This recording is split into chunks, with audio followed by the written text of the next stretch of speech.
sous-espaces propres associés. On va noter donc F et G, les endomorphismes canoniquement associés à donc, endomorphisme, canoniquement associés à A et B, respectivement. Alors, au lambda de A qui est égal au lambda de F est stable par G. Pourquoi? Parce que F et G commutent. On va noter G lambda et F lambda les endomorphismes induits. Et comme G est diagonalisable, le cours nous dit que l'endomorphisme induit G lambda est diagonalisable.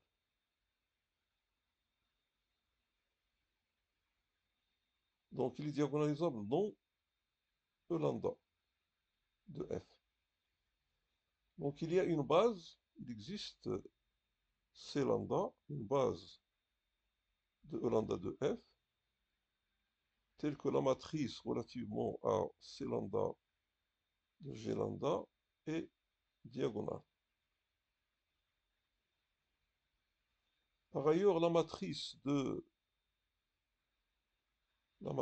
relativement à C lambda de F lambda est diagonale, parce que C lambda fois l'identité, soit I T lambda, avec T lambda c'est la dimension de lambda de F. Donc, dans chacun des endomorphismes, F lambda, G lambda s'exprime dans C lambda avec une matrice diagonale. On prend donc C est égal à la réunion concaténée de C lambda lorsque lambda décrit le spectre de F. Et bien, il s'avère que relativement à cette matrice C, la matrice de F est diagonale et la matrice de G est diagonale. En diagonale.